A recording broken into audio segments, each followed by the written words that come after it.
तो hello friends, my name is Ankit Siddharth. I am welcome to my YouTube channel quickie the matter. तो जैसे कि आप सभी जान रहे हैं कि हम पॉलिटी का जो है पूरा का पूरा जो सीरीज है उसको चला रहे हैं, यानी कि पॉलिटी नहीं, यानी कि एनसीईआरटी का पूरा सीरीज हम चला रहे हैं। और एनसीईआरटी के क्रम में 6 to 8 पहले हम कंप्लीट करेंगे, यानी कि हर सब्जेक्ट का। इसके बाद 9 to 10 करेंगे, और तीसरा भाग में हम 11 से 12 जो है वह कंप्लीट जो है वह करेंगे। तो इस क्रम में जो है हम आगे बढ़ चुके हैं, और यहाँ जो है क्लास 8 का चैप्टर 4 जो है वह दिखाई दे रहा है आपको, यानी कि कानून की समझ। और नोट्स के माध्यम से मैं कंप्लीट करा रहा हूँ। इसमें मैं गारंटी देता हूँ कोई भी चीज जो मैं छूटने नहीं दूंगा, और अगर कोई पॉइंट अगर छूटता है तो मैं आगे इंक्लूड कर दूंगा। और क्लास के अंत में मैं इसको एनसीईआरटी की डायरेक्ट बुक से मैं देखकर आपको कंप्लीट करा देता हूँ। ठीक है, चलिए आगे हम बढ़ते हैं। चौथा हमारा जो चैप्टर है, अब मैं चाहता हूँ कि 10 या 15 मिनट के अंदर जो है वीडियो को मैं समाप्त करने की कोशिश जो मैं करता हूँ, कि जितना जल्दी आपको रिवीजन में कम समय में आप रिवीजन जो है वह कर पाए। ठीक है, मैराथन ज्यादा से ज्यादा 2 घंटा लगेगा, उसमें आपको कंप्लीट करा दूंगा। चलिए आगे है कि क्या कानून सब पर लागू होता है। सॉरी, कानून की समझ जो है चैप्टर का हमारा नाम है, चौथा चैप्टर। तो फिर आगे है कि क्या कानून सब पर लागू होता है। सवाल हमारा है रूल ऑफ लॉ। ठीक है, रूल ऑफ लॉ किसको कहते हैं, आइए हम देखते हैं। तो स्वतंत्र भारत में सबसे महत्वपूर्ण सिद्धांत अगर कुछ है तो कानून का शासन।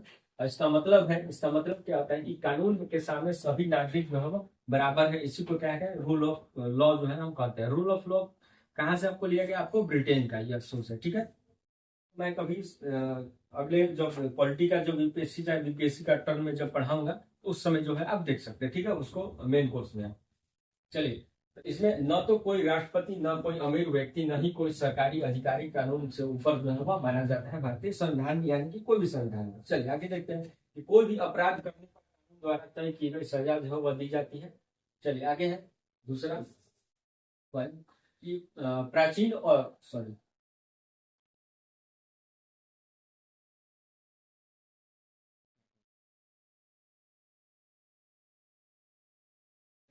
प्राचीन और औपनिवेशिक भारत में कानून जो है कानून को जो है हम समझते हैं। तो पुराने समय में कानून बहुत ही क्या थे, मनमाने थे। ठीक है, बहुत ही मनमाने थे। जाति के आधार पर एक ही अपराध के लिए अलग अलग सजाएं जो है वह दी जाती थी। ठीक है, यानी कि जो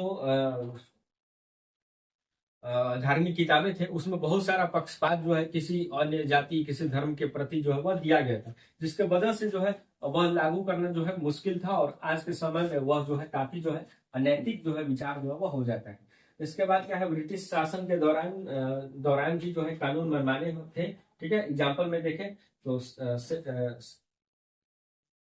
सेडिशन एक्ट 1870 अगर देखें, यह कहता है कि आपको राजद्रोह का अधिनियम है। इसके तहत जो है ब्रिटिश सरकार के किसी भी व्यक्ति को बिना मुकदमे के गिरफ्तार जो है वह कर सकती थी, जो सरकार की आलोचना जो है वह करते थे। ठीक है, करता था। ठीक है, यानी कि माने कि राजद्रोह का आरोप जो है उस पर लगाया जा सकता था जो सरकार का आलोचना करे। तो सरकार की आलोचना करना, राजद्रोह का आरोप लगाने की कोई तुक नहीं बनता। ठीक है, वो देशद्रोही थोड़ी ना हो जाएगा, आपको राजद्रोही थोड़ी ना हो जाएगा अगर सरकार का आलोचना करता है। ठीक है, पहले राजा महाराजा का समय में इन सब चीजों को लागू किया जाता था, लेकिन आज के समय में जब आप डेमोक्रेसी जब देखते हैं तो उसमें यह जो है आपका अधिकार है कि आप सत्ता का जो है विरोध और आलोचना जो है वह करें। ठीक है, इसको राजद्रोह में शामिल किया गया था पहले। ठीक है, चलिए आगे हम देखते हैं कि भारतीय राष्ट्रवादियों ने इस मनमाने का विरोध किया और एक ऐसी कानून व्यवस्था की मांग की जो न्याय पर आधारित जो है वह हो। ठीक है, तीसरा पॉइंट, नए कानून कैसे बनते हैं। तो कैसे बनते हैं भाई, तो नए कानून आपको पार्लियामेंट में बनते हैं जो मुख्य भूमिका होती है, लेकिन संसद तक यह बात पहुंचाने से जनता और सामाजिक समूहों को भूमिका जो है बहुत बड़ी जो है वह होती है। ठीक है, चलिए पब्लिक वॉइस देखिए क्या है। तो जब समाज के किसी खास समूह को लगता है कि किसी विषय पर जो है कानून का की जरूरत है, तो वे आवाज जो है वो उठाते हैं। आवाज कैसे उठाते हैं, प्रोटेस्ट के जरिए, धरना के जरिए वह आवाज जो है सामाजिक लोग जो है वो उठाते हैं। ठीक है, चलिए डोमेस्टिक वायलेंस एक्ट 2005 क्या है। ठीक है, घरेलू हिंसा की बात इसमें किया गया है। ठीक है, यह एक बेहतरीन उदाहरण है कैसे महिलाओं को संघर्ष और नियंत्रण मांग करने के कारण संसद महिलाओं की सुरक्षा के लिए यह कानून जो है वह बनाना पड़ा। ठीक है, जब हमारा आजादी हुआ तो उस समय क्या हुआ कि घरेलू हिंसा में क्या हुआ कि महिलाओं को लोग जो है, चाहे लोग कहते थे बड़े लोग की, मतलब कि ये मेरे घर की बेटी है, चाहे पत्नी है, तो हम जैसे मन करे वैसे जो है रखें कि मारे चाहे पीटे, ये तुम्हारा अधिकार नहीं है कि तुम बीच में अपना कानून जो है लेकर आओगे, ठीक है, ये मेरा अधिकार है। फिर इसके बाद जो है महिलाओं ने काफी जो है घरेलू हिंसा जो है इस प्रकार से देखने को मिला। घरेलू हिंसा इसको कहते हैं जिसमें अपने ही घर के लोग जो है महिलाओं के साथ जो है अत्याचार करते हैं, उसी को घरेलू हिंसा कहते हैं, जिसमें आपको दहेज और तमाम तरह की चीजें जो है वह शामिल है, ठीक है। तो ज्यादा केस में आपको दहेज सिस्टम ही आपको दिखाई देता है जिसमें घरेलू हिंसा का शिकार जो महिलाएं जो है वो होती है।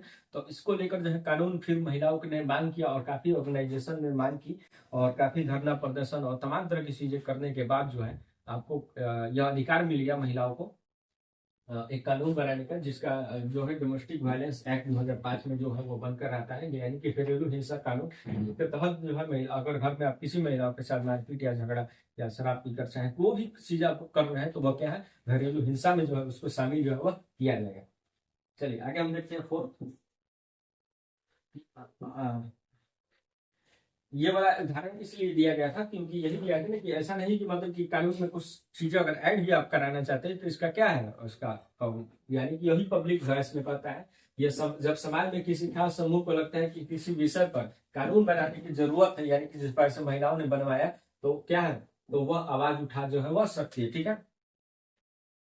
प्रिय और विवादास्पद कानून, ठीक है, यह क्या है इसको देखते हैं कि कभी कभी संविधान ऐसे कानून कभी कभी संसद ऐसे कानून पारित कर देती है जिससे संवैधानिक रूप से न वैध होते हैं और न ही जनता में वे गलत या नुकसानदेह जो है वह लगते हैं, ठीक है। यानी कि कुछ कुछ कानून जो है गवर्नमेंट ऐसा पास कर देता है जिसमें हो सकता है कि आपको मौलिक अधिकार का हनन जो है वह देखने को मिलता है, जिसके बाद जो है काफी विरोध और के बाद जो है पब्लिक तो तब जाके यानी कि कोर्ट भी जो है इंटरफेयर इसमें करता है और तब जाके इसको जो है कानून को अनमान्य जो है घोषित जो है कर दिया जाता है। चलिए आगे देखते हैं पब्लिक प्रोटेस्ट क्या है। तो लोग जो है पब्लिक प्रोटेस्ट क्या है, तो लोग ऐसे कानूनों के खिलाफ सभाएं कर सकते हैं, अखबारों में जो है वह लेख लिख सकते हैं और टीवी चैनल पर चर्चा जो है वह कर सकते हैं, ठीक है, इसके विरोध में। रूल ऑफ कोर्ट क्या है, रोल ऑफ कोर्ट क्या है, यानी कि कोर्ट का रोल क्या है। यदि लोगों को लगता है कि कानून संविधान के खिलाफ है तो वे अदालत जा सकते हैं और अदालत के पास उस कानून को बदलने या रद्द करने का पूरा अधिकार जो है वह शक्ति जो है वह होता है, ठीक है। आगे देखते हैं डेमोक्रेसी स्ट्रेंथ, ठीक है। अब देखते हैं नागरिकों की भूमिका केवल प्रतिनिधियों को चुनने तक सीमित नहीं है, ठीक है। यानी कि ऐसा नहीं है कि आप जो है नागरिकों की भूमिका सिर्फ यह है कि आप वोटिंग करके आइए और यही आप जो है आपको क्या है डेमोक्रेसी में यही आपको राइट है वोटिंग करके, ठीक है। नहीं, गवर्नमेंट अगर लगता है कि आपको कुछ अनैतिक कार्य कर रही है समाज के विरुद्ध या देश के विरोध में तो आप क्या है उसका विरोध कीजिए और उसमें जो है शामिल होइए। यही आपका जो है मेन ड्यूटी जो है एक आपका यही आपको जो है ये डेमोक्रेसी में आपका जो है वो मिला है, ठीक है। तो देखिए तो नागरिकों की भूमिका केवल प्रतिनिधियों को चुनने तक नहीं है, यानी कि वोटिंग तक ही नहीं है, बल्कि सरकार के कामों पर नजर रखना, ठीक है, जरूरत पड़ने पर विरोध करना भी उनका कर्तव्य जो है होता है। इम्पोर्टेंट कानून देखते हैं कि वॉयलेशन यानी क्रमिक विकास धीरे धीरे विकसित होने की प्रक्रिया है। सेडिशन यानी कि राजद्रोह, ठीक है, सरकार के खिलाफ जो है विरोध करना उसको कहा जाता है राजद्रोह, जिसको शामिल उस समय पहले था, ठीक है। रिप्रेसिव यानी कि दमनकारी, जो लोग स्वतंत्रता को बलपूर्वक जो लोग स्वतंत्र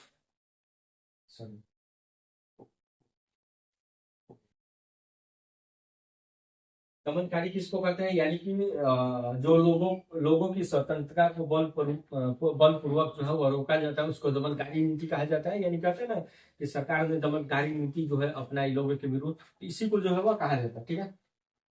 चलिए आगे चैप्टर हमारा न्यायपालिका होगा और मेरा नाम है अंकित सिद्धार्थ, क्योंकि जामटा यूट्यूब चैनल का मेरा नाम है, इसको आप सब्सक्राइब कर लीजिएगा। मिलते हैं नेक्स्ट वीडियो में और क्लास 5 का जो है एनसीईआरटी हम जो है चैप्टर जो है वो कंप्लीट करेंगे अगले बार।